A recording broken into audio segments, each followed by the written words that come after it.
The story we tell ourselves about who we are shapes our reality more than actual experiences. Oh, 100%. Verifiable in every single way. Because every experience we have, we tell a story about that experience based on the experiences we've had before.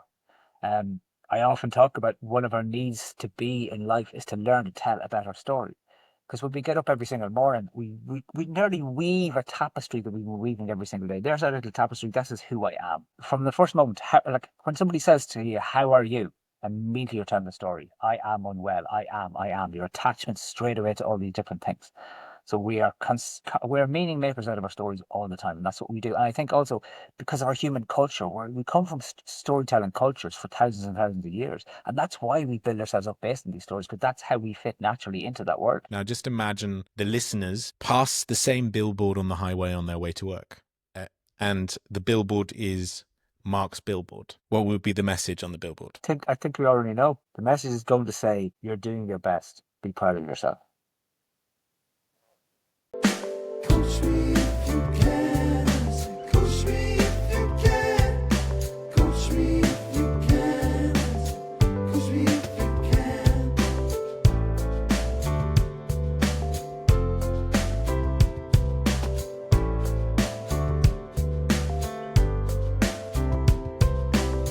Welcome, Mark, to this very exclusive corner of chaos, the Coach Me If You Can show. So I asked every guest the same question. What do you do? Why do you do it? We only have 90 minutes, yeah? Yeah. Right.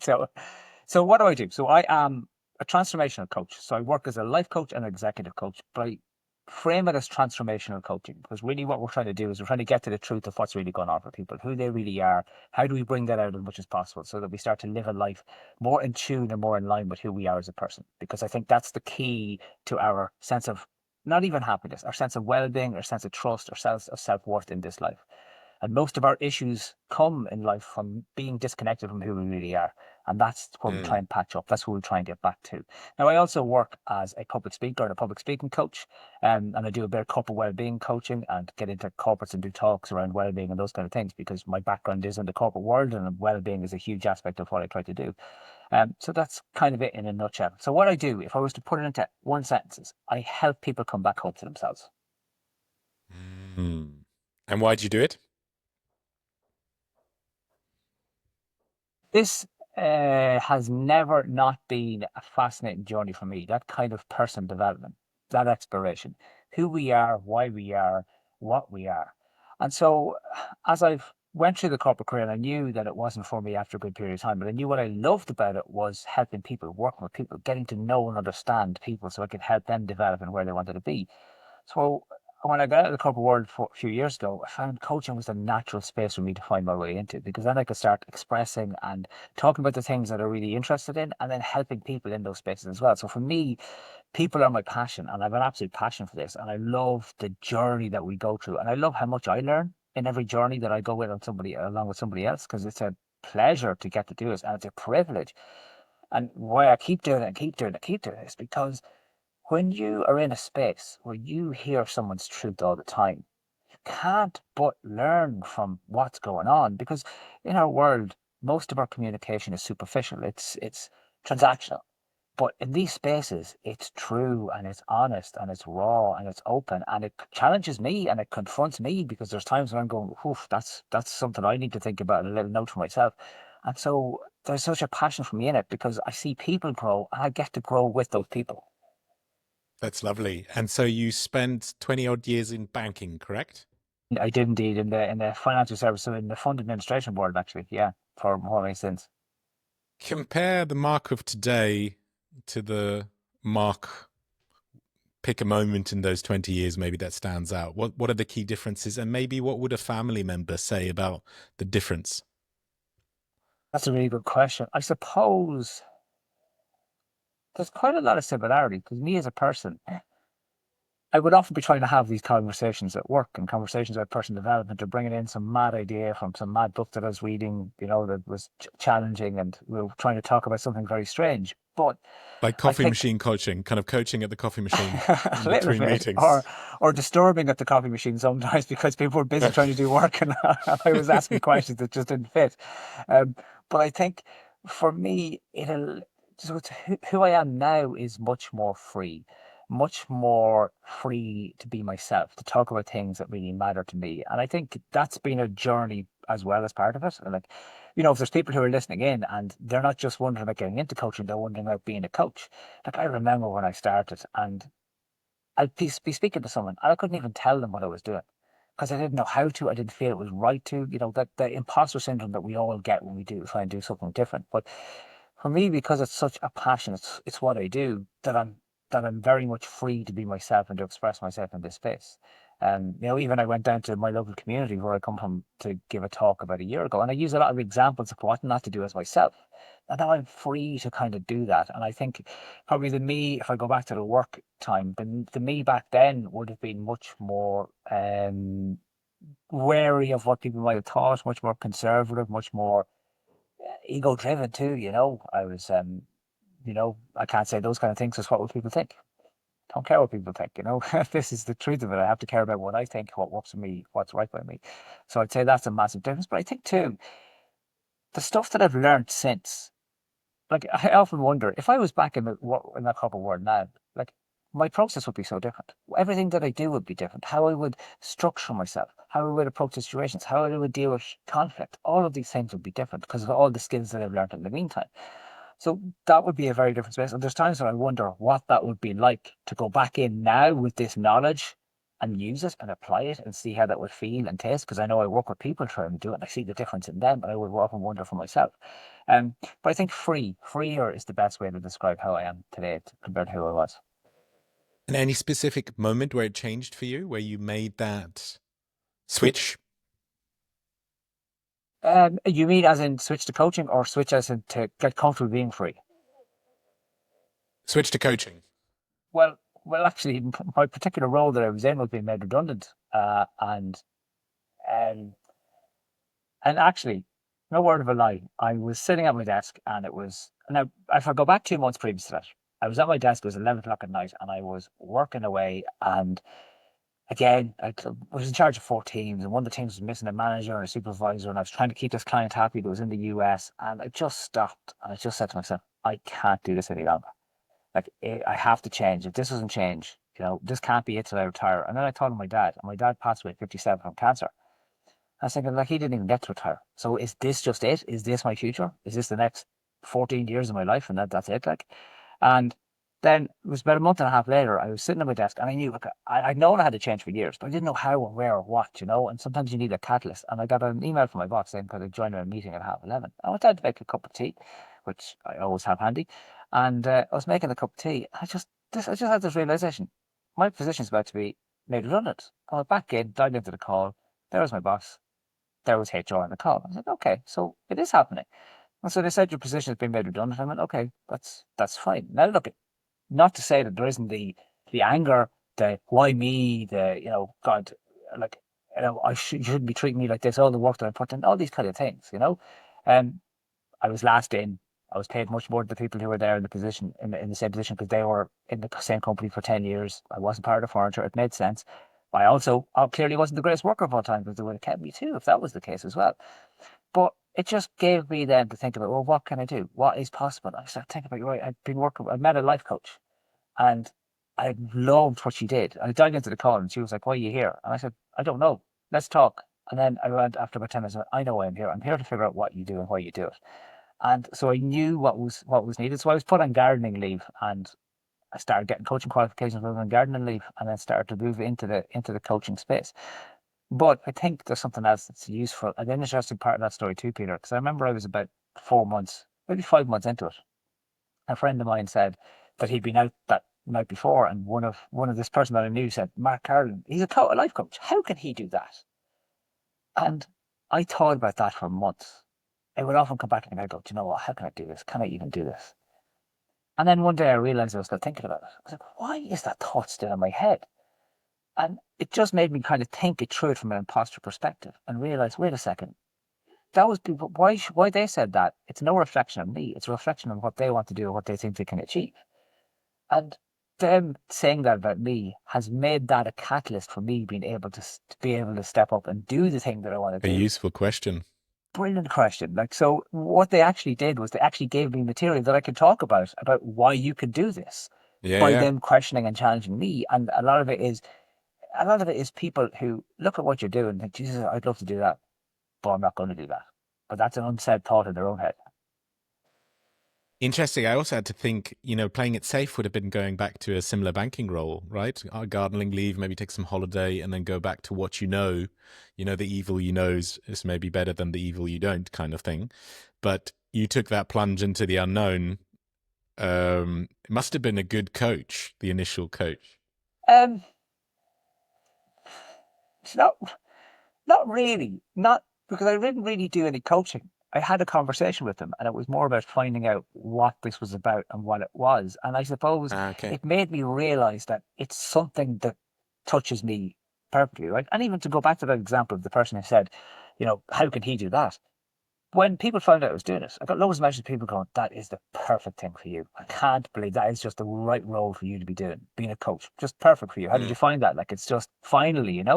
And friends said that to me actually. Finally, you're doing something that fits with who you are and who you can be in the world. So I think it was one of those things where there's potential for us to be things, but sometimes we haven't seen it yet. Somebody has just opened that door or opened their eyes and we go, oh, that's what it is. That's what I've been looking for. And I never realized that that's what I was looking for. And I knew I was looking for something, but I just could not find it. How interesting. And then being able to listen to that feeling that this is something that energizes me, that I want to pursue on further. Okay, Mark, I feel like we warmed up a bit. Now's the time to pull up your socks. So we have a section called Fact or Fiction. This is where I throw you a couple of statements. We have 8 statements to process in 10 minutes. We'll do it. We'll do it. And it's your job to tell us if it's fact or if it's fiction. And we'll reflect on each one for about a minute. Ready? Yeah, go for it. The story we tell ourselves about who we are shapes our reality more than actual experiences. Oh, 100%. Verifiable in every single way. Because every experience we have, we tell a story about that experience based on the experiences we've had before. Um, I often talk about one of our needs to be in life is to learn to tell a better story. Because when we get up every single morning, we nearly weave a tapestry that we've been weaving every single day. There's our little tapestry. This is who I am. And I have a long story I could tell you about that breaks the whole thing down, but we don't have the time in 8 minutes in 10. But for me, it's always like, because we are, from the first moment, like when somebody says to you, how are you? Immediately you're telling the story. I am unwell. I am. Your attachment straight away to all these different things.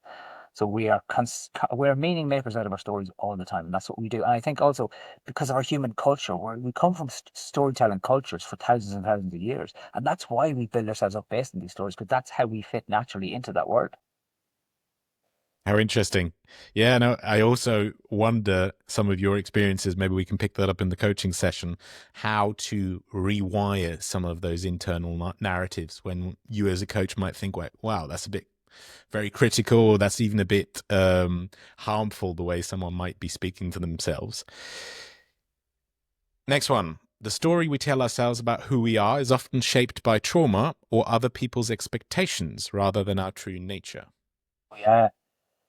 Well, look, when you're into the trauma question, that's a big question, of course, and the impact that that can have on our entire lives, because it sits there having a hold over us, and we try and protect ourselves from ever experiencing that kind of pain again, um, and to really, and which then guides our life. And of course, the stories we tell ourselves and the stories other people tell us. I'm always reminded of a very simple thing. The guy I was working with, and he was he'd done 7 interviews for a job, and he thought he was lucky to get the job, right? Despite the fact that he'd done 7 interviews, they could have faked his profile online. They knew so much about him. They knew his mother's maiden name. They knew his first pet, right? But also, he was trying to move from a public sector to a private sector job. And every single person who worked for him told him, don't do it. Don't do it. Good pension. Don't do it. Don't take the risk. And he asked me what I should do. I said, do you know anyone who left? He said, I know 2 people. Ask them. They both said, do it. Because yes, people will always hold us back. And if we give them their word more power than our own, then we're always going to be living their life and not ours. Number 3, most people are living someone else's life without realizing it. Most people's a lot, okay? So maybe it's not, but it's a lot of people because we live by default. we live You can be through on it. the fence between fact and fiction. Yeah, well, no, but I still think there's a lot of truth to that. Like, I really do. And I suppose the questions you're asking, I've experienced all these from working with people. I've experienced all these from looking in the mirror. Um, and I think that we do tend to live a lot of other people's lives. We tend to live vicariously through things because it's easier. It seems more normal because we don't want to take the risk of doing what we should do ourselves. Like, when I was talking about being in the club for over 20 years, I knew after a week it wasn't for me. So whose life was I living? What was I trying to achieve? And I know it was giving me, right, so I was there for a few years, you know, you get promoted, you get better paid, you get promoted, you get better paid, suddenly you have a mortgage, suddenly you have a wife and kids, and suddenly all of these trappings that come with the necessity that you have to be able to supply, and then you get used to being paid that money and everything else falls into place. But whose life is it? It's an Mm. ideal for a life. It's like when we say, I don't know what I want to be when I grow up. So there's many of us who are still 60 years old about to retire can still say that exact same thing. I still don't know what I want to be when I grow up because we never quite figured that out. We never quite started to live our own life in such a way that we are. But we followed along because this made sense, go into this career, do this kind of thing. And it made sense and it was easy to do rather than have to just take a big risk and leap. So yeah, we live most of the people's lives because that leap is very difficult. And I also think it probably pressures a lot of people. Like, what do you want to do with your life? Figure it out already, you know, as opposed to having a different question, which just puts you out there. You try different things from the menu and you see what sticks, something more liberating. I don't have it, you know, in my head now, but I can imagine that question can also put a lot of pressure on individuals. Let's see. Success. Success can be tied to identity because we're taught as children that love and acceptance maybe depends on performance. So kind of conditional love. My kids have a thing at school, and this really alarms me about school at the moment. So there's an app, and the app will get this thing called a chronicle point. And the chronicle will be if they get a merit because they've done something good in school, as if they did good work, or they were very good in class, or they were, you know, volunteered for something, or they'll get a chronicle point because they spoke out of turn, they didn't do their homework. And so therefore we get this notification. So we come home and they say, and I say, oh, well done, you got a merit today. So I'm telling you, you have value because you did something that was good in that class. I don't really want to know. Like, if you're talking in class, you're talking in class. It's secondary school. You're a teenager. Look, like, that's life. And I think that's a real danger that because then we Mm. associate, it's the association that really worries me.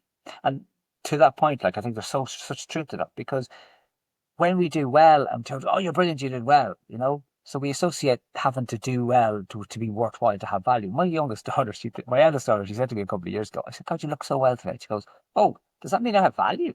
Because I look well, do I have value as a person? I went, woof. Okay, hold on a second. But she She's was been right. listening into your calls, maybe. She was absolutely right. Like, you know, I was creating this false narrative that meant something, you know. So now if I ever say to her, "You're looking well today," I also say, "But that does not mean you have value. You have value because of the person that you are in the world." So we have a joke about it. But I think there's such a danger with that association, and it's so easy to fall into it. Hence, people become people pleasers left, right, and centre because of it. Mm. I'm going to skip one because one I wrote down, if you don't know who you are by your 30, you're lost.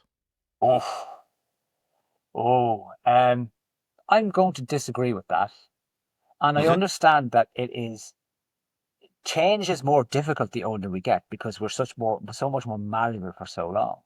But you can change at any point at any time, at any single moment. Like, we are so absolutely free. Like, the level of our freedom, Peter, is extraordinary. Like, I could get up right now. I could just say, do you know what, Peter, I'm done with this club. I could walk out that door. Don't even need to put on a pair of shoes. I could just walk out the door and just keep walking and walk away from everything. I could. I'm that free. But I choose not to. I've made a choice. I'm here. I want to have this conversation with you, my family. But, you know, we're going to have dinner after this. This is all things I choose. But we don't choose to let ourselves be free. And the older we get, the more entrenched we become into this identity we've created. But we are Mm. free. But sometimes it can take the catalyst. What is that catalyst that will allow us to break free from whoever we are, whatever we've always been, to just burst into that level of freedom? So while it's difficult, it's possible at any age. That's so interesting, that catalyst, you know, that's what I want to place my finger on, you know, what are the moments that get someone Yeah. listening to their authentic self, listening to the feeling that they've had for years, but maybe kind of sandbag. Yeah, maybe we'll get into the weeds of some of that later. Let's see. You need to uncover the root cause of a limiting belief to overcome it. What's the end of that sentence? Sorry. You need to uncover the root cause of a limiting belief to overcome it. That's a question I've debated, because where I look at coaching and I say, right, we're present and future focused. If we are not dealing with the root cause of some issues, can we really solve those issues? You know, is there, like your second question was in relation to a trauma thing. Sometimes that thing could be a very trauma related thing that's stored, held in the body or held whatever it is. And it's very, very difficult to overcome. And I think I'm going to have to sit in the fence with that, because I think for some things, if it's so deeply ingrained, if there's some very traumatic thing that has been, the brain has protected you from all your life, that's meaning that there's conditions that you're in, well, then that's very difficult to overcome by trying to create a process and to move forward without understanding it. And something I often say, Peter, when I'm talking to people about coaching, and they talk to me about how they're struggling with a lot of different things, and I say to them, right, so if you could tell that story, then we can work with that story and we can change that story and we can help you. But if you can't tell that story, if that story is a story that you cannot find a way out, well, then you need to go backwards to tell that story. So you need the counseling, you need the therapy side of it. And I think that's a very important difference between the two processes. But I love that way you kind of distinguish whether one can talk about it, then that's a sign. If one can't talk about it, that's also a sign, and it might point you in a different direction. Like, then therapy could be beneficial. If it's too painful to talk about, that might be a good first stop. Interesting. Okay. Last one. Limiting beliefs are always rooted in personal experiences. Oh. That's an interesting one. That's a very interesting one. I think they are heavily influenced by personal experiences, but not always. Like, we can watch somebody else doing something, like we can see a person on a motorbike have a crash, and now we're like, I'm never getting a motorbike for the rest of my life because that's really dangerous. Everyone dies on a motorbike. But wait a second, apart from all the other people who drive motorbikes but don't die, But so I think it can be how we reflect on the world. And back to the very first question, it's the story we begin to tell about the experience we've had in the situation and how we create that limiting belief around that particular experience in order to create that story that we've decided this is what things are. So I think it definitely goes over both on that one. I'd agree with you. Well done. You survived fact or fiction. That's great. I love that. That's great. That was a great ride. Oh, good. What's up, lovely people? Quick one from me. Just wanted to let you know I've sent my poop through the mail 5 times. Not because I lost a bet with Robin Waite, but because of science. Now, in one of my favorite episodes, I sat down with the CEO of InnerBuddies, a young, up-and-coming Dutch company, a spin-off of Maastricht University, and the company that makes this whole poop in a box experience actually insightful and fun. So they analyze poop. They do this to study the microbiome, to study your health. And I've done it 5 times throughout this journey, lasting over 3 years with them. I've lost 30 kilos. I've defeated chronic hand eczema, something the doctors told me I would have to put up for life. And in this episode with Crystal Creek, the CEO, we look at my results of one of my recent poop tests. And the gut microbiome results showed a suspicious absence of farting. I'm just telling you one of the funny insights. But anyway, my gut, silent library, right? Which has got me thinking, kind of want to see my wife's test too. But anyway, I digress. So in this episode, she unlocks her brain when it comes to nutrition and the small but powerful tweaks you and I can both make to our nutrition that have a massive upside when it comes to our overall gut microbiome and our overall health. Right? So check out the boys and girls at www.innerbuddies.com. Get yourself one of these poop in a box test kits and use the code WellerGuts at checkout. Now, back to the show. So this part of the show is typically where I hand over the reins to you as the coach, and we have a coaching session. Okay. I put everything on the table, and we can see where we dive in deep. Now, there are a couple of tools that we have to our disposal. We have a wheel of life, which we can look at. We don't need to. It's very much up to you how you want to do this. We'll use about, something like 40 minutes going deep, I'd say. Okay. Okay. Good.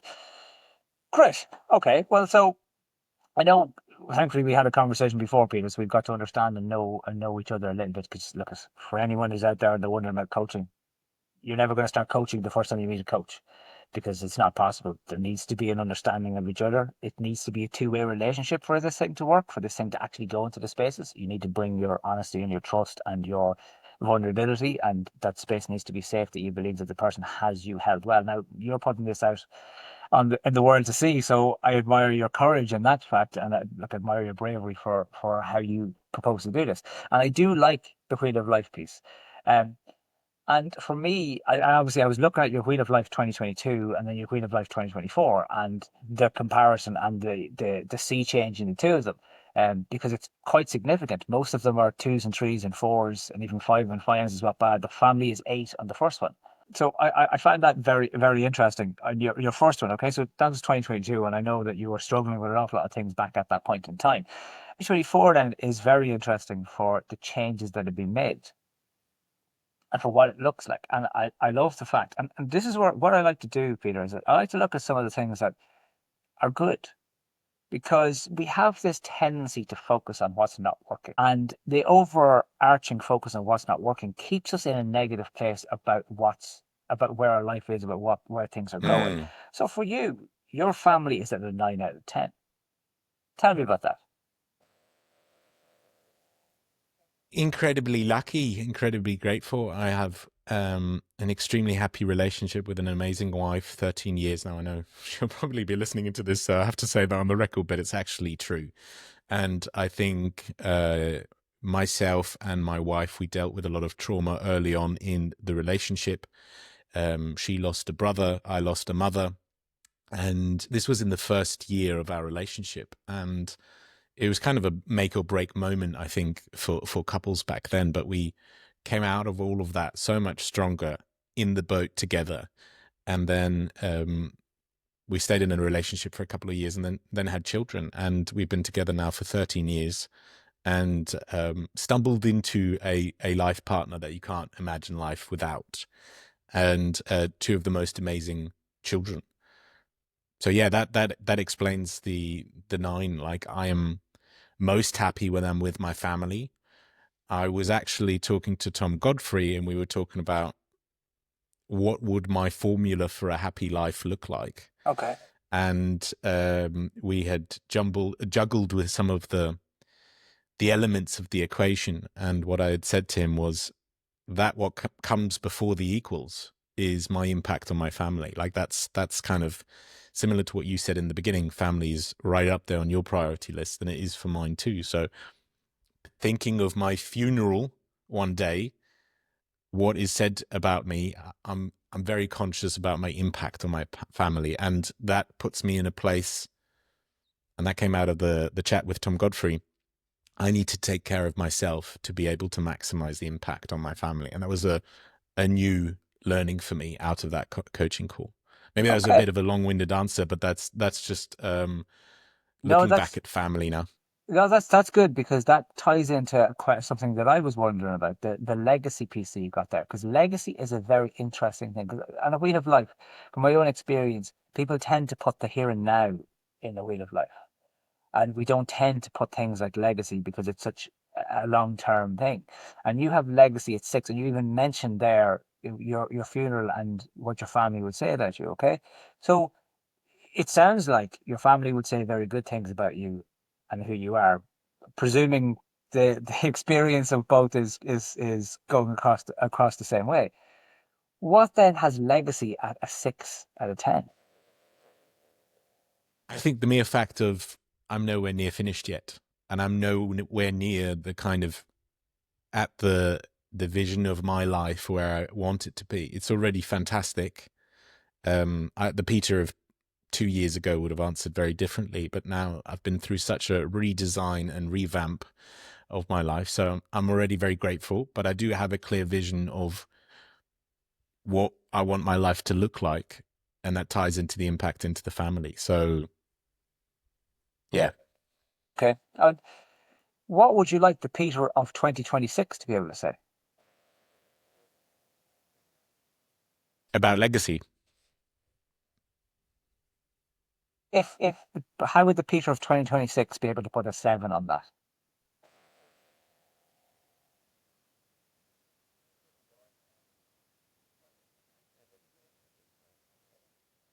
I mean, I could have priorities, clear priorities on how to help individuals within my family, but also whenever life tests you, that's when you see if you have a positive impact or not on the individuals. So um, it, it's a good question. I think it's kind of clear. Maybe my frame of why it's a 6 is because I'm nowhere near I'm just getting started when it comes to that.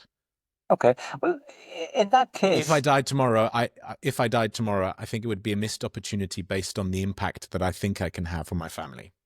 okay, lovely, lovely. And because in that case, if you know you're nowhere near the finished article, 6 is a good starting point.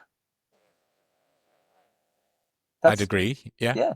There'd be a lot of people who would be at a 1 or a 2 in terms of their overall legacy and how they feel about stuff. But really, where I want to go with this is obviously, look, at the lowest numbers are usually the most interesting, not always the most interesting. What does spiritual health mean to you? Difficult one. So I've looked what's on the shelf in society, kind of what's available on the shelf, let's say, and I haven't really found my book, if you can say it that way. So I'm convinced of what I find important, what I think spiritual aspects should be, but it's not a topic I've ventured into. I wouldn't call myself a spiritual person. I'd call myself someone who believes in the goodness between people, doing good, being good, those kind of things. Um, but that's kind of as far as the spiritual aspect Okay. goes. Found my book. Can you elaborate on that?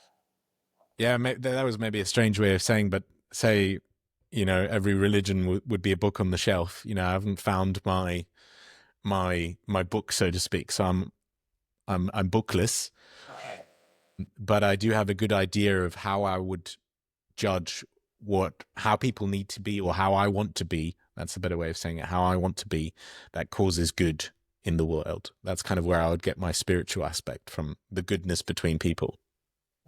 What are you looking for in that space? Don't know. I think it also ties together with how one feels. I think if I were someone who invested more time in mindfulness, in being at ease, and being able to navigate out of performing at a job, all these to-dos, etc., but is able to unplug and really relax and really enjoy. I think, although it's for me mental wellness, I think I'd be more spiritual. I'd be more in tune with feeling, and that would fit for me in the spiritual section as well. So I think if I invested in my mental wellness a lot, I think the number would be higher in spiritual health.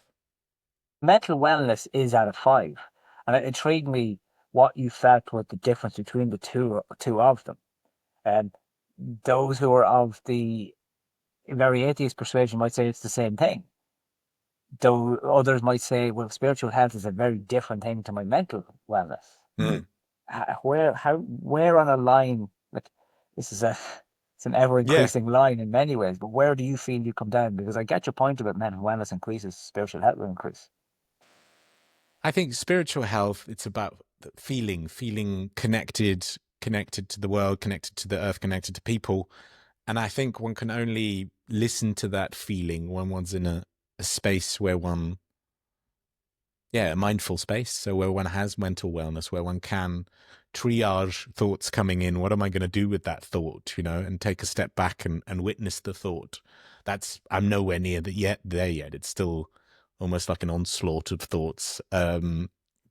But yeah, spiritual, I think it would be, I would describe that as a feeling, and mental wellness would be something I would need to invest in to be able to feel better in general and have different feelings that I don't know I'm even capable of having.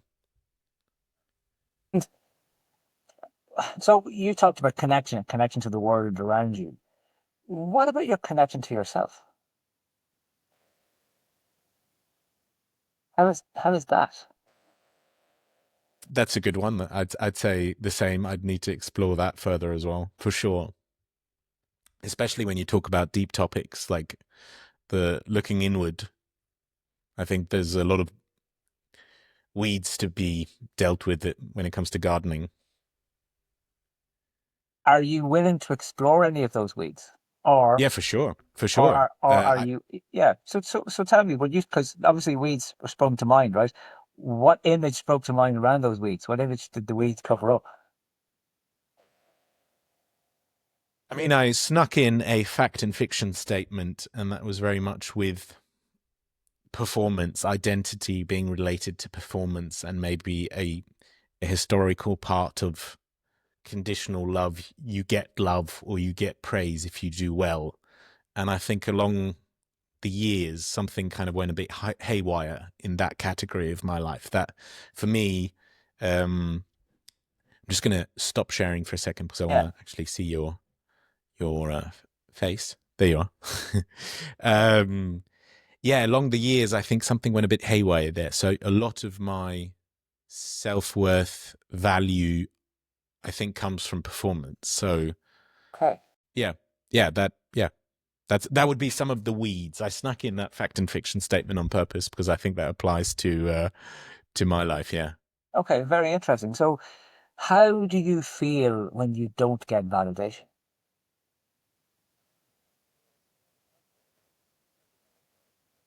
That's a difficult one. So validation is important to me. I think a huge trigger is not being understood. Seeing a disconnect between how someone sees me and how I see myself. That for me kind of can yeah, I'd call it a trigger. Between how someone sees you and how you see yourself. Yeah. Um, and do you Especially when have, it especially when it relates to performance or value or those kind of things, right? That's a huge trigger for me, do you hold the which can rule that, disproportionately affect me. Like, okay. yeah. So then to go to the opposite side of validation, how are you at rejection?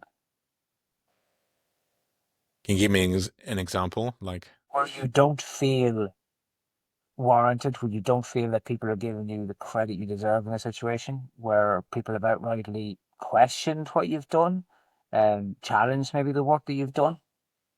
yeah, uncomfortable.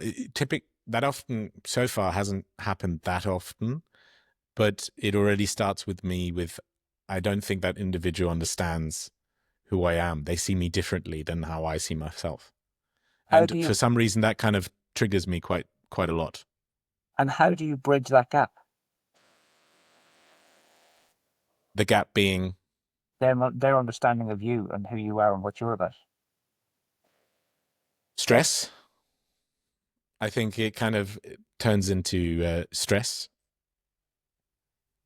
And I would kind of peg the individual like, okay, that person needs to get to know me better because I'm not like that. Or that person's put me in a box. That person doesn't really know me. How These so? could be Okay, examples at work, for instance, like, yeah. yeah. And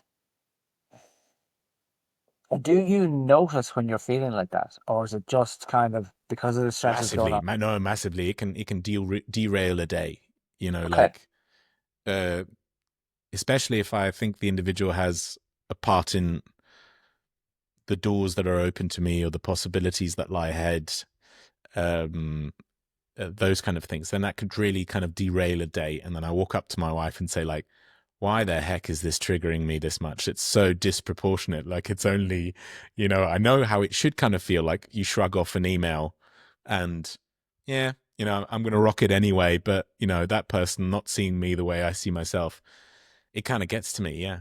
It doesn't happen all the time. This is not an all the time thing. But when it does happen, it's, yeah, it triggers me. And that's why I snuck in that statement. And that's why I'm kind of like, that's some of the weeds I'd like to deal with. So I'm hoping you have a pair of gardening shears or a shovel.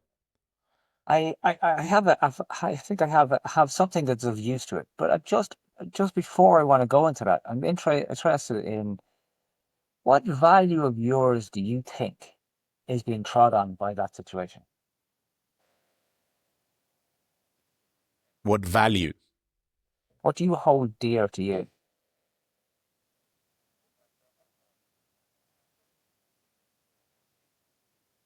I mean, one example might be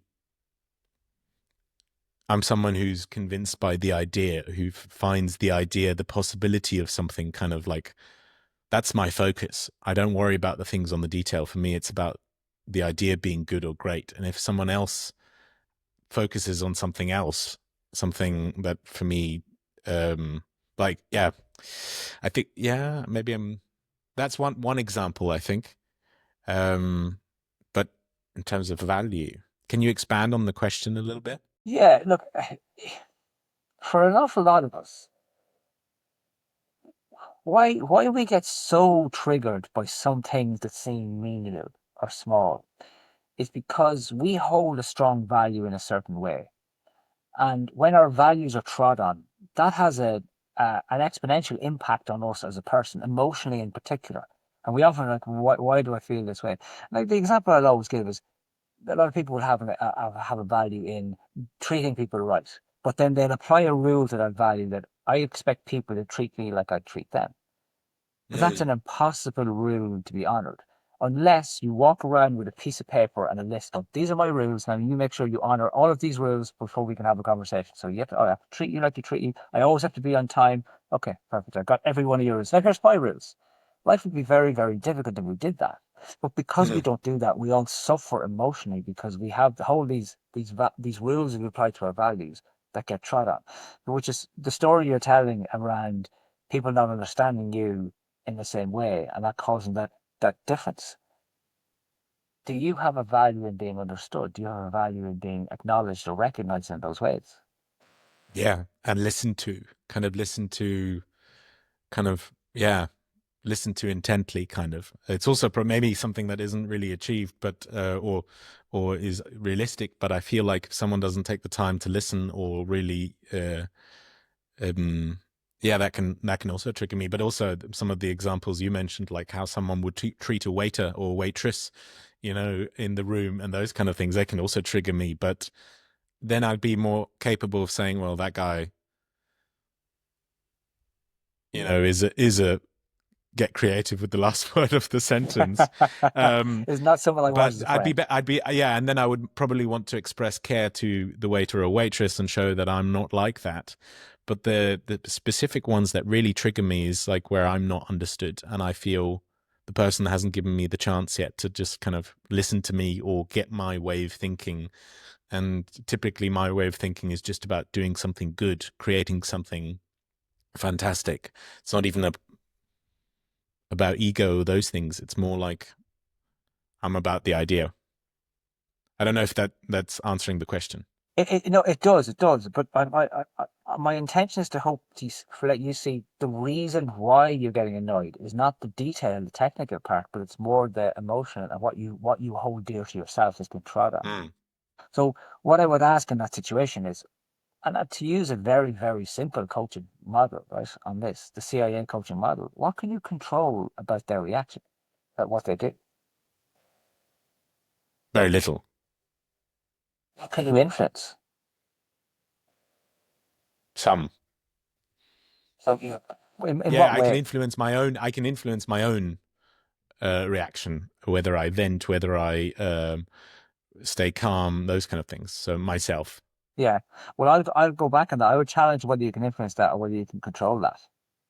Okay, okay. Okay, you're right. Yeah, yeah, sure. Because if you can't control how you react, then why are you not a raving lunatic at all times? Yeah. No, But agreed. that So the last piece of that little one, I'm going to go back to the control piece, is what do you need to accept or adapt to? Because sometimes acceptance can be hard because, like we were saying, there's an emotional trigger in this. And we mm. can we can find radical acceptance is a very difficult thing to do because of the emotional trigger. But it doesn't mean we can't adapt to the situation we find ourselves in. So what in this situation do you need to either accept or adapt to? Except that some people just that will be the case, right? And kind of also that, Yeah, that's one for sure. And I think probably that it's also maybe not meant in that way, that the other person's kind of communicating in their way from out of their who they are, and I'm kind of digesting what they're saying in how I am, and it gets gobbledygooked in the middle. But I feel under attack and triggered and put in a box and not seen, not listened to, and then whatever's up here, typically the circuit is fried immediately, and that's yeah. So if I go back to the control question, what can you actually control?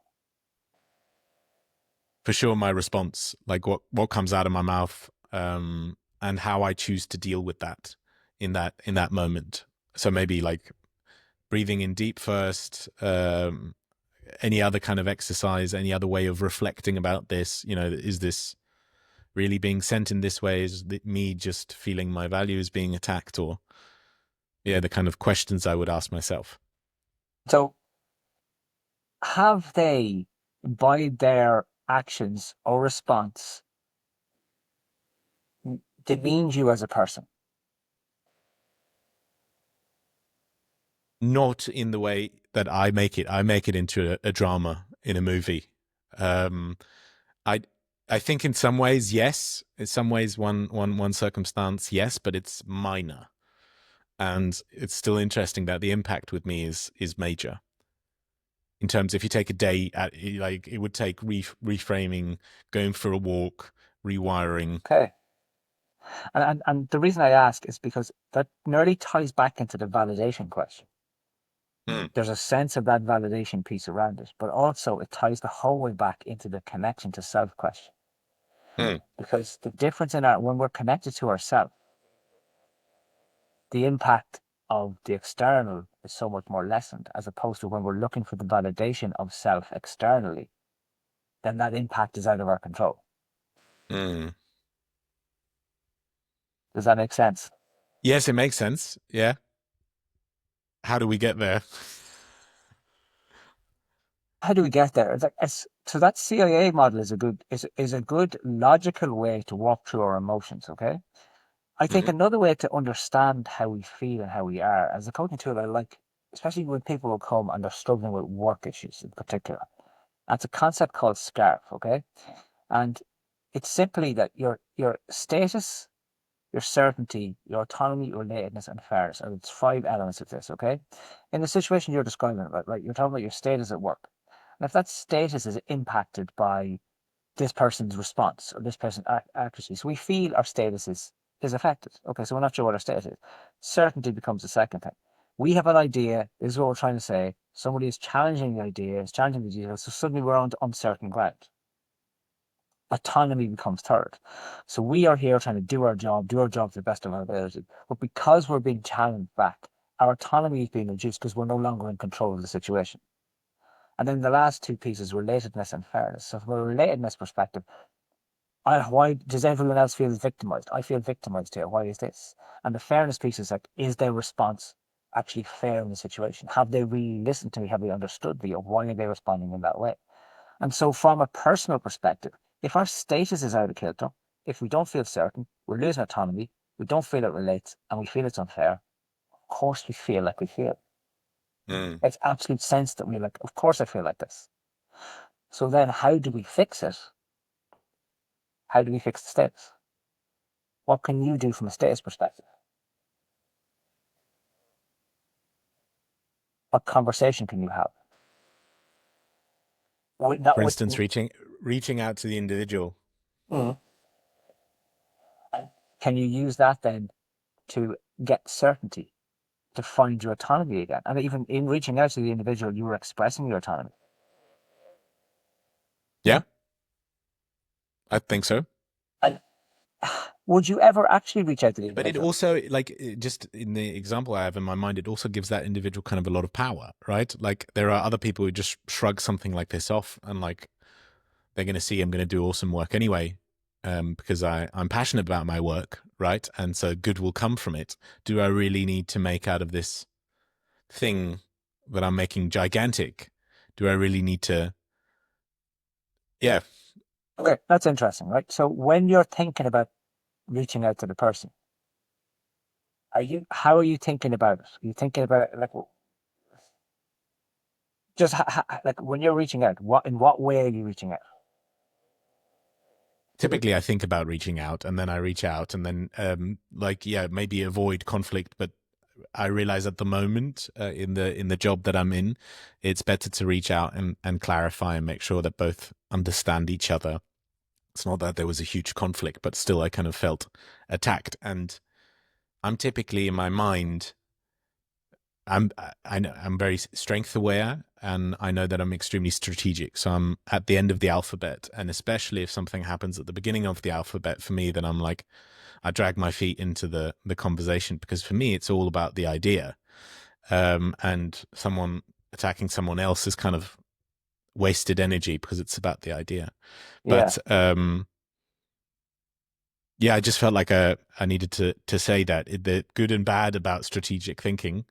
But yeah, typically that kind of ties into these things, that I'm already so much busy with the idea, whereas someone else might be like, who's this guy? Why is he talking about this? And who is he to talk about this? And those kind of things, you know. But I've made it to the end of the alphabet. I know what we need to do, and I know it's right.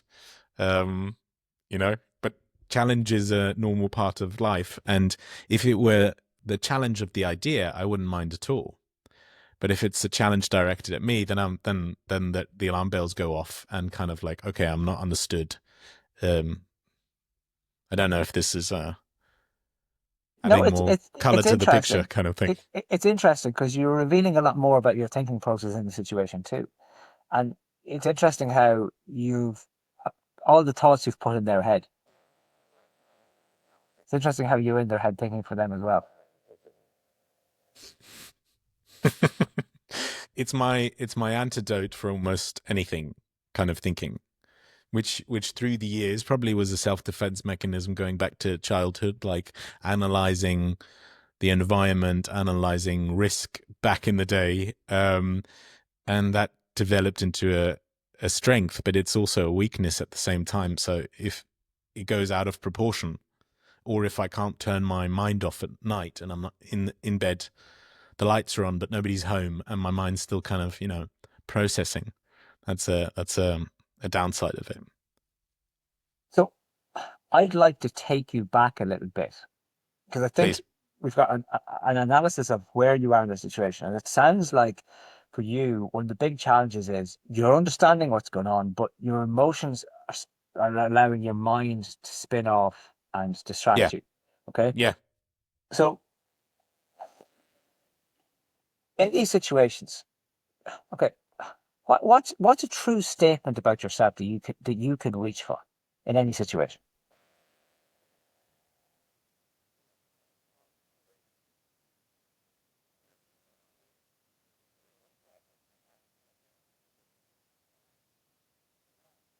I love to inspire, and I like being inspired, and typically it's about ideas. That's something. Okay. Can I bring it back further than that, rather than something Sure. that's more external? Right? What's something about you? Like, and why I'm trying to find the truth is because I want us to find something that you can lay your head on that can't be touched by any of the experiences that happen.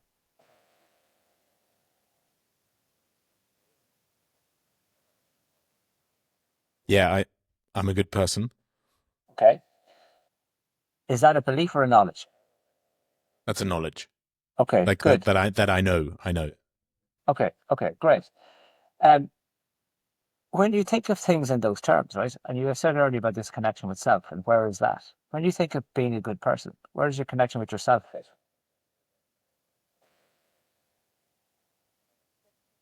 Yeah, it usually doesn't go there. It usually doesn't come up in it doesn't see the sunlight so often. You know, it's something that we're now looking at between the clouds. But it's yeah, I don't like confirm that or affirm that, or typically I'm busy with other external stuff, structuring the external environment. And I think probably reflecting on what you just said, the internal environment needs some structuring too, but it doesn't come natural to me. I'm more structuring the environment around me, looking at risk and opportunity and that kind of stuff. The inside is more like, yeah, a big black hole. Not black in the somber kind of, I know, black state, as but in, like yeah. the map that hasn't had an adventurer, a crusader to go in there and get rid of the blackness and say, this is what the map is like. You've touched on something very important there. So when you are thinking of problems, you're seeing the image, you're seeing the visual, you've got a map for how you're going to solve these problems. Yeah. Would that be accurate? 100%. So, of course, you can't fix your problems internally because you don't have a map yet. 100%. How do we draw a map so you can find your way to that connection to yourself? Like when I was asking about that self-connection, and I know I'm touching on that spiritual connection piece, okay? And the connection to self, how important that is. If we don't have some sort of a roadmap, then how can we find our way to there? Which is why I want to try and find the things that are true. Because I don't believe in beliefs, but beliefs are dangerous. Because in every belief there's a lie. So if we believe that we're a good person, that's dangerous because we can still doubt that. In those moments at night when we're lying in bed, we can start to, yeah, but you're not, you did this, you did that, and we start to doubt ourselves. Whereas when we try and find those things that are true, they're inviolable, no one can touch, then that's us in a nutshell. That's who we really are. That's the essence of ourselves. And that's what we connect to, right? And when you say something like, I know I'm a good person, how does that feel? Well, it was interesting that it took me a couple of seconds to kind of like, what am I gonna choose? What's on the shelf? There's nothing defined yet on the shelf, so I chose that. How did that feel? Yeah, kind of like exactly like you said, like there's a map, but it hasn't been colored in yet. It hasn't been explored yet. Because when you spoke about, I think it was very instructive that when you spoke about the self-connection and you spoke about the spiritual number, okay? You spoke about feel and you don't feel it. And you spoke about feelings all the time. Then when we spoke about mental, it was much more activity. It was action. I was in that activity space. Because you're used to your mind being busy, you're used to your mind working. And it sounds like, correct me if we're wrong here, Peter, your mind keeps going no matter what you do. So it's more so when we want to touch at the feeling a little bit more, can be much more about, I know I'm a good person. So that's a feeling. That's not even a knowledge, and that's a knowledge that the brain can stop at. Because when the brain finds its way to truth, it doesn't have to argue with it anymore. It can then feel what that feels like. And I think would be a very good exercise for you. And I don't know if you've ever worked out or done any work on mantras. No, but you'd be the second person to mention that on the podcast. Okay. I wouldn't know, is it like, how would you define a mantra? I would define it as being something that's true for you. That's what I define. And is it something that can guide your life, kind of like that sets the compass? Is it that big, or is it? It can, but it can, right? But that's work. That's when you're working into mantras over a while, right? When you, and again, like you said at the moment, you haven't taken the certain book off the shelf, right? Mantras are a tool and a way to do things, okay? The reason why they may have value for you is because of the feeling sense that you can get from a mantra. And you can set them to guide your life. But what I think is the critical factor of any mantra that anyone ever has, it has to be true. It can't be challenged by anyone, especially your own mind. Because if it can, then then it doesn't work. But people will set mantras as, I'm going to be the world's greatest author. Okay, that's not a mantra, that's an ambition. It's not real, it's not true. Your brain can go, you're an idiot. What are you talking about? You haven't written a sentence. Like, what about, I'm going to be the best dad I can be? That's an intention. Mm-hmm. An example I always use, and I use it because of this lady that I was working with, and she said a sentence while we were working that really just blew me away. And it's not the world's greatest thing. This woman hasn't changed the world, okay? But it blew me away in terms of what it meant for who she was and who she could be. And I think it's if every single person can say this, then every single person is free. in a very, very important way. So we've been working from levels of anxiety that were incredible through to no self-worth, no self-value, no connection to self, I would say. And the whole way through this, and one day as we were working, and we'd done a lot of work, she sometimes had mantras, loads of different tools and techniques. But then one day she said, I asked her, how was the last week? And she said, I'm doing my best and I'm proud of myself. And I stopped. I'm like, okay, how does that feel? She goes, it feels amazing. Because it meant that there was no more self-criticism. There was no more self-judgment. There was no more of what anyone else, and what anyone else said, or what anyone else didn't do. Because I'm doing my best and I'm proud of myself. So when people look for It's these as if you glorious almost mantras, tick all the boxes automatically with that sentence. Like perfectly. And if you once you trust that it's true, and once you know that it's true, nothing can touch it. yeah. And even if something fails, it's okay because you did your best and you were proud on what you did.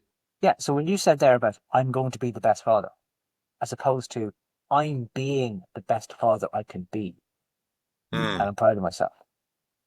I'm doing my best as a dad, and I'm proud of myself. I think that's true for sure. No, that is true.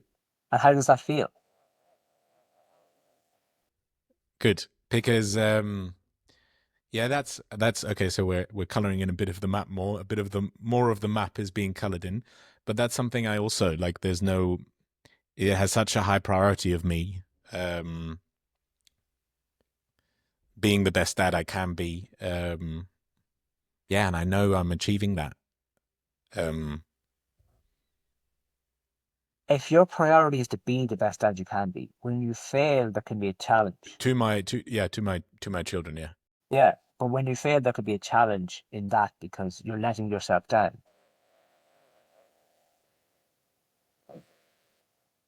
Sorry, you just dropped off there for a very second. I didn't catch the end of the sentence, Mark. Yeah, so it's just said, like, so if you have an expectation that you're going to be the best dad, yeah, and if you don't achieve that, then what happens? Yeah. Okay. So you can set yourself up to, that standard is something that one needs to reach, whereas having a mantra like that individual did is already liberating in the moment. Yeah. So set your expectations high, but bring your compassion with it. So that you allow yourself, I'm going to be the best dad that I can be. And I'm doing my best at it. Like, so it's suddenly, rather than I am going to be the best dad, like it's a full stop, you're in trouble. There's a cliff edge. We want to avoid that cliff edge. And it's just, it's why this is important, Peter, in many ways, is because it's an example of where this self-connection, when I say about coming home to ourselves, right? And that's a lot of the stuff where we really need about, we're trying to find who we are and settle into that space of who we are. Because when we have a tendency to overthink, we have a tendency to challenge ourselves all the time and to put ourselves down, to talk ourselves into boxes and into corners. And then we have the emotional guilt and feeling that comes in the back of that. I feel like it's a blessing and a curse that challenging oneself the whole time. I mean, like, success can come with that, but if the success doesn't make you feel good, or you don't feel good when you're getting it, then you have to chat. Then your definition of success is the problem. Like you said about having to be the best dad possible. Well, then there's always a better dad. You know, somebody's like have to be the richest, they have to be the strongest. Like there's always somebody stronger, there's always somebody richer, there's always somebody better looking, there's always somebody funnier, there always is. So how do we define the parameters within ourselves as opposed to externally? I think that's a perfect moment to close off the coaching call, maybe do a bit of reflection. Okay. Would you agree, or is there something? Well, where I would have just went with that. No, I think it's probably a good time because that's a nice space. And like, as what I would ask, how does it feel for you in that space now? I'd say inspired to document the map, to color in the map, to explore the map. What are the different parts of the compass when it comes to my internal map? I think we colored it in little sections there. We also explored extremely valuable kind of liberating statements that I need to craft for myself. The big takeaway is the bit that is something that nobody can take away from you, that you yourself can't even challenge because it's so true. And I think those are good steps to take to continue coloring in that internal map. That Great. so yeah, inspired towards it, but it's still very, very undocumented, unconquered, uncharted territory. That's why it's a 4. Because it's a black The hole. spiritual health, Yeah. or And but that part of it, like, and that's one of the reasons why that's a 4. Like, how can you put a high number on something you can't see? Especially if you're visual, because you're so visual. Like, I can't see the picture.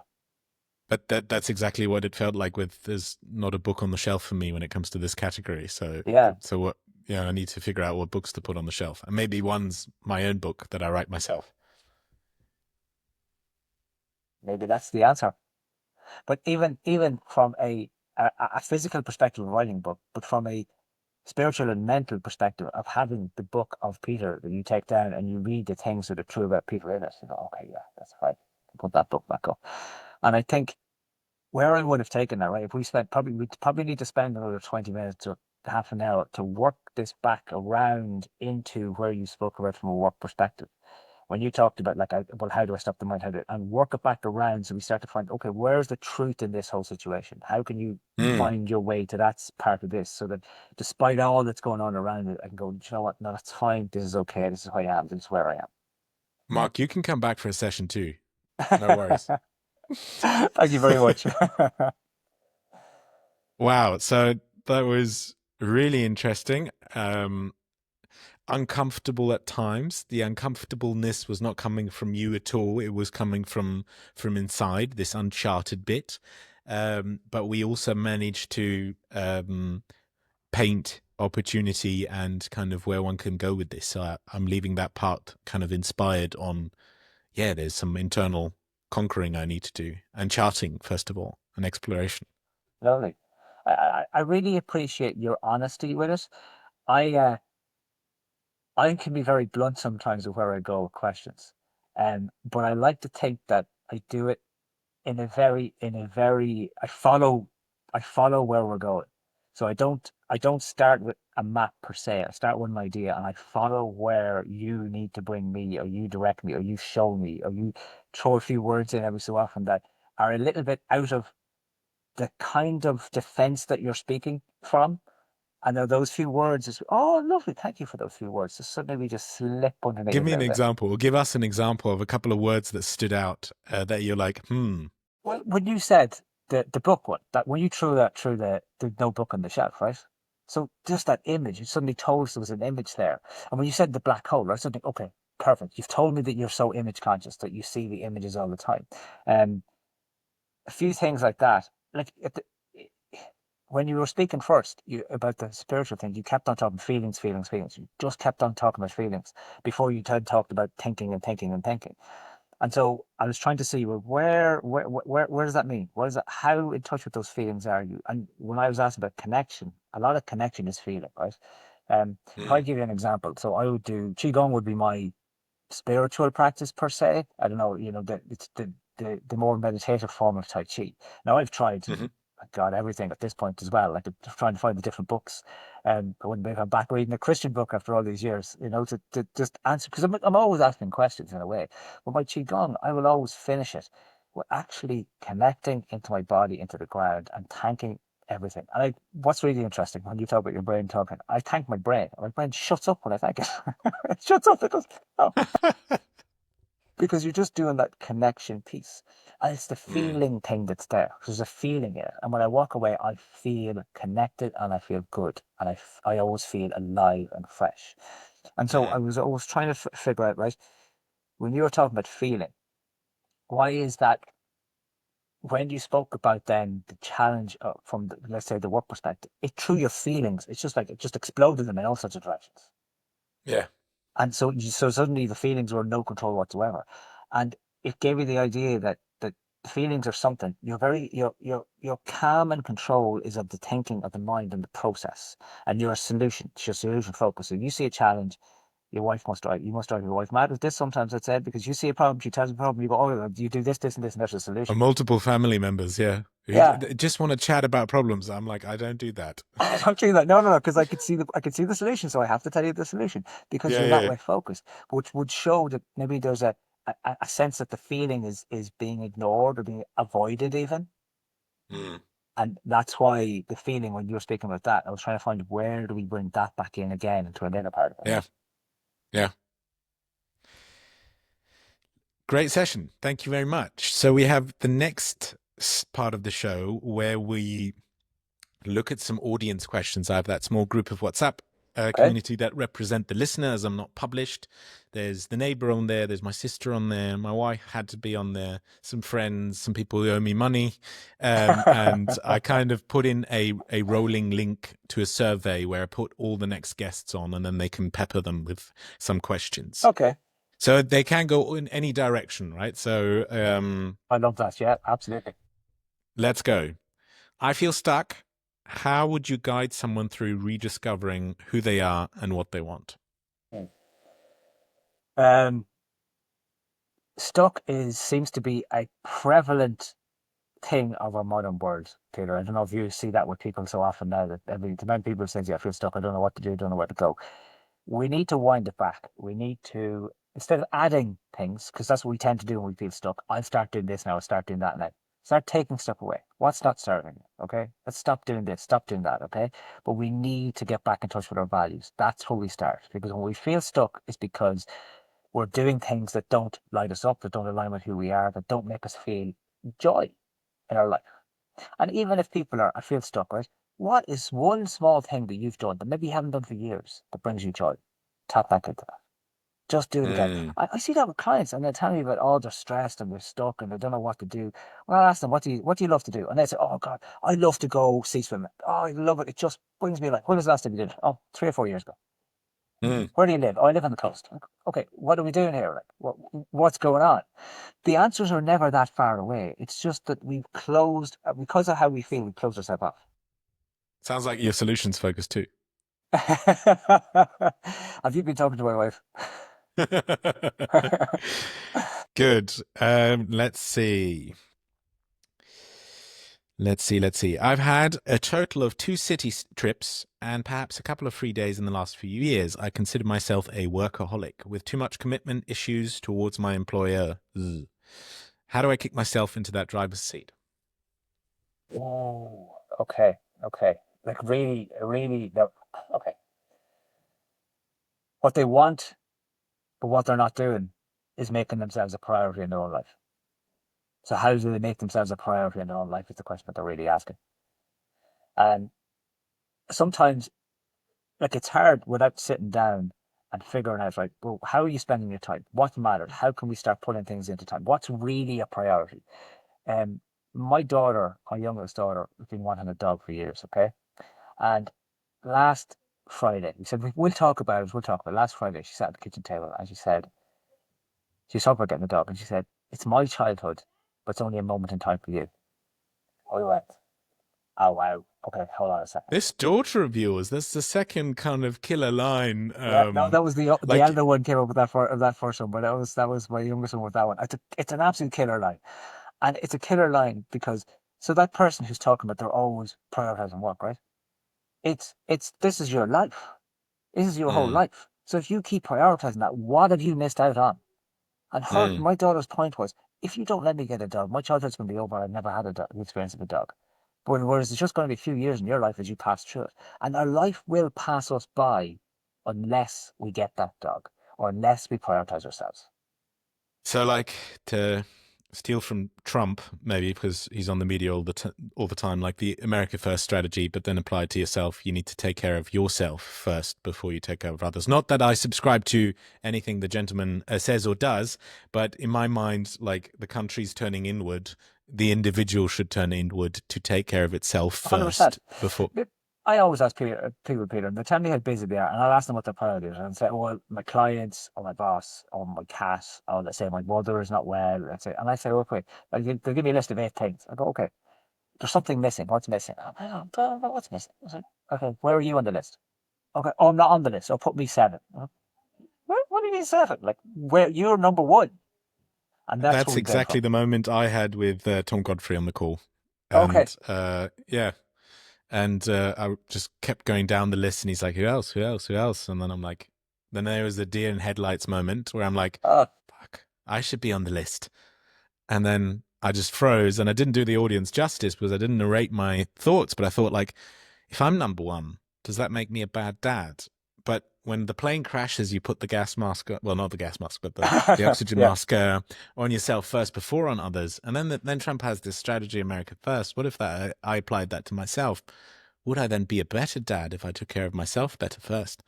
And there's just Tom kind of nodding to all of this as I kind of navigate that. But I think that a lot of people can maybe write down that list and see where they fit on. And you touched on something very important there as well, right? So so there's a lot of psychological reasons and stories behind ourselves as to why we work and work and work and feel like we have to and feel valid, need to be validated, need to be seen, all the other things, right? But the other thing why we struggle to prioritize ourselves is because we worry about being selfish. We worry about how we'll be perceived. We worry about what impact will that have on anything else. Because when we think of selfish, we think of the most horrible. We think of maybe that person you were just referencing, who's the head of the US. We think of despicable, horrible kind of people. But just because you suddenly start prioritizing yourself, you're not going to change as a person. You're not going to become this horrible, horrible person who's just solely focused on yourself. You're just going to make sure you're doing the right things by yourself. Yeah, and so being selfish, although I wouldn't call it that, almost can be in for service, right? To serve your family, you have to be. That was a new learning for me. It might be a learning for that individual, but he's one of my best mates. Let's see. We have 5 minutes. Time for. So you need to come back, Mark, because this is a good hook. Because we have about 8 questions we're not going to do justice by, so you need to maybe come back for episode 2. But we finished the call or the episode always in the same way, which is called the parting challenge. Now just imagine the listeners pass the same billboard on the highway on their way to work, and the billboard is Mark's billboard. What would be the message on the billboard? Oh, I think we already know. The message is going to say, "You're doing your best. Be proud of yourself." That's so good. Yeah, I like that. That's what I'll say. Because the reason why I love something like that is because it allows. It's not pure. One of those calendars and a bit of wisdom, right? There's a truth to it. If you can say, "Do you know what? If I can read that, if I can read you're doing your best, be proud of yourself, and I can be proud of myself, then I'm happy with myself." And like, we live in this world of seeking happiness. I'll be happy when I'm rich, when I'm super, when I'm Seeking captains. so seeking happiness. Sorry. Okay, I thought, yeah, okay, seeking captains also sounds good, but seeking happiness, okay. But we live in this world where even we feel entitled to happiness, and all that comes with that. But if we can have a sense of self-worth, if we can have that sense of I'm okay, I'm doing what I can do, I'm doing the best that I can do, and if we're proud in that space, well then nothing else can touch that. And then when we get to be, if something comes that makes us happy, fantastic. But if something comes that makes us sad, we can deal with it. Because solidly, resolutely, as ourselves, we're okay and we're good. I think that's the really important thing. That's why I think you're doing your best to be proud of yourself. It's such an important message. I'd want to pass that billboard daily for sure, and I think I need to as well. What would be one parting challenge that gets the audience a bit closer to what it says on the billboard? Something they could maybe try during the week, something super easy, something super achievable, but that's one micro step in the right direction.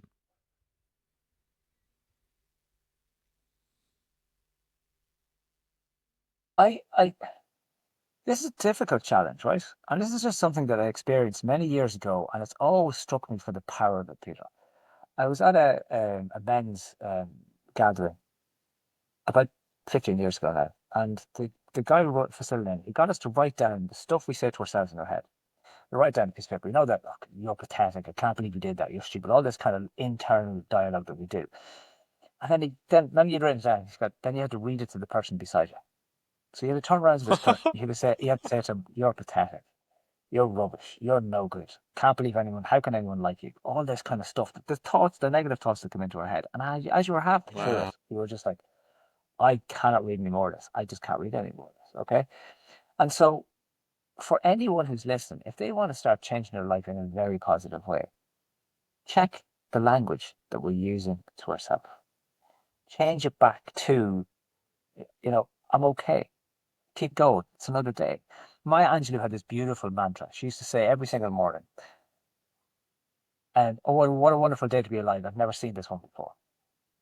And it just introduces possibility and hope because I potential. And it means, to go back to the very first question you asked, it means we don't have to repeat the story of yesterday. It means we can start to tell a brand new story, and we have that potential every single day. So I think for anyone, if they want to do something, what's a new story you'd like to tell? So start telling it.